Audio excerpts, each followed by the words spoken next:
Hello, Glenn Denman here, working on the bus again today, and this is part 2 of a video that I made previously on the installation of my 24-volt mini split. The problem is I didn't call that one part 1, but I think I can go back and change it to part 1. That way this can be truly part 2. And so the mini split is pretty much completed now. It works very well, and I'm quite pleased with it. I had my nephew come over today and charged it up with the R134A Freon and vacuumed out the system and stuff like that. So this is it here, and it works well. Turn it on for you here. So I don't have a manual for whatever reason. I don't know if I lost it or if it just didn't come with one. I don't remember. It's been too long since I bought it.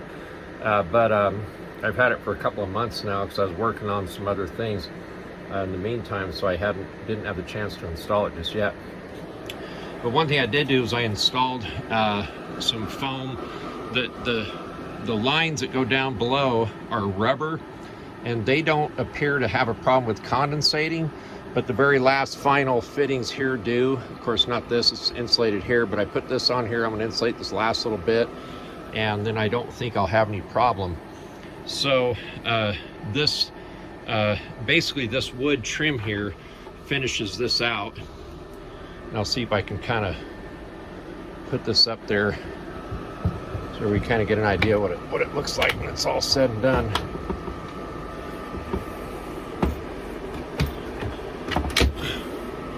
Something like that.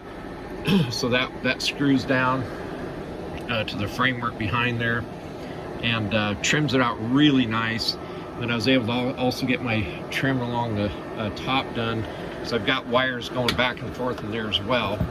And so this will come off easy enough if I ever have to work on it. So I'll take you outside and just kind of show the unit outside. I installed a 3-position switch so that it can be, so I can run it off the bus motor. This is going to primarily run off the bus motor or the alternator. So inside here, I've got my connection here to my 12-volt. So a 1-aught wire that actually came with the bus. It was at the front, and I took it out because it wasn't needed anymore.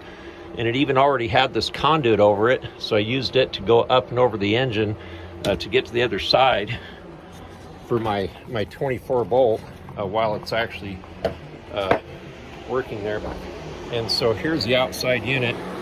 I still have yet to put a hole on the outside here. I'm going to put a hole on the outside here and put a mesh on there so that it's drawing most of its air from the outside. And this is the switch setup here.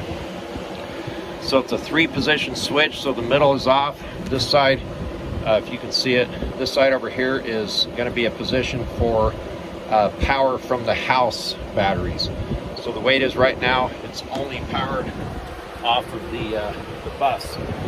So if this thing works well enough, I might actually end up putting another one at the front, so that way I can have air conditioning front and back separately from the house batteries while we're driving. We did about a month-long trip to Missouri and Texas, and drove about, I don't know, 4,000 miles or whatever it was, 4,700 miles I think it was, and I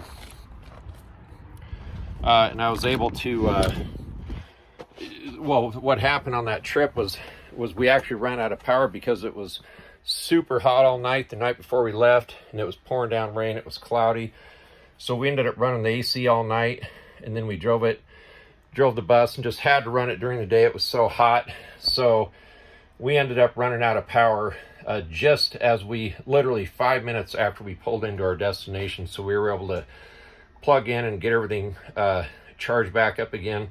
But now, since then, I've got 2 additional solar panels on the roof, and I plan on putting in 2 more batteries. So I'll have a 1,000 amp hours of power storage, and then 4,000 watts of solar on the roof. So anyway, so that's the video for today. And again, I'll titled the first one part 1, call this one part 2. Also, pardon me for, I'm still struggling with the best way to make these videos using my phone. Still working that out, but at least I'm able to make some videos here and get those out. And God bless everybody, and enjoy your projects. Thank you.